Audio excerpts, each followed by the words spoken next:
mapansin ng mga sumusubaybay sa atin. Opo. Kahit na yung galit sa atin, sa akin, halimbawa. Ayan, totoo, Sen. Hindi man lang niya nakuhang kwentahin kasi. Oo nga naman. 1 month and 3 weeks pa lang yan eh. Ba't may kukumpara doon? Yung mga iba 3 dekada na dyan 4 na dekada na nga di ba? Yun na nga po.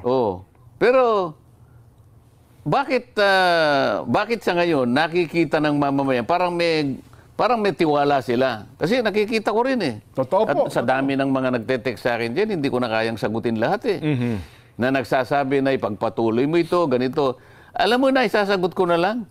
Yung lalagyan ko na lang ng puso Hindi ko kayang sagutin lahat Opo. Ano ba yung heart? Di ba may heart? Heart, emoticons, tawag doon. Anong tawag ron? Emoticons. Minsan naman merong isang parang nagtatawa siya. Ayoko naman gamitin yung baka akala niya pinagtatawanan ko yung niya. Kaya yung heart na lang. Opo. Sa dami kasi, so heart na heart. Ganun na lang. Baka pati galit sa iyo, na-heart yun na rin, Sen. Hindi na napapansin siguro sa dami niyan. Hindi yung mga galit naman sa akin. Hindi naman sila sa akin. Nakikita ko lang sa social media. Ang gusto kong mapansin nila, bakit kahit na bagito lang, kung ang pag-uusapan ay yung tagal o inilagi ko nga, hindi pa nag-iinit ang upuan ko Pero yung kanilang pagtitiwala nandun yun. Totoo po. Ngayon, ang gusto kong mapansin nila, bakit ganun? Saan ba galing ito? Hindi ba? Ang uso na nga ngayon, Sen, magsumbong kay Marcoleta, hindi na yung kasama niyo sa Senado. Huwag mong nilalayo ang usapan. Ang sinasabi ko, Opo. Ano bang patakaran ng taong ito? Okay. Ano ang pinagmulan nito? Anong paniniwala ba ng taong ito? Yan. Gusto ko yun ang mapansin nila. Hindi ba? Kasi sa atin, Sen, alam mo, naintindihan ko kayo sa bagay na yan, meron tayong aral. Meron akong iniingatan. Yan. Yun ang gusto kong makita nila.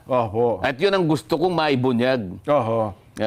Kaya maaaring magtataka kayo kung ano yung pinagsasabi ko ngayon. Pero sa susunod na mga araw, maiintindihan ninyo ito. Saan ako nang gagaling? Ngayon po, Sen, patangutango ang Kadong Dades. Tama po kayo. Ang Joel Mangandi, patangutango rin. Naiintindihan po nila kayo. At kami, Sen, baka naman natutulog kaya tatangutango. Hindi po. Talagang tama po kayo. Yan ang talagang dapat. Anong gusto kong mapansin nila? Di ba? Yan. Dapat lang pansinin nila. Kami, Sen, napapansin namin. Kasi, kumbaga... pero itong broadcaster na ito, wala namang aral na tinanggap yun, Sen, Wala hong aral na... Alam mo, hindi ako nagagalit sa kanya. Nauulit-ulit ko lang. Naawa ako sa kanya.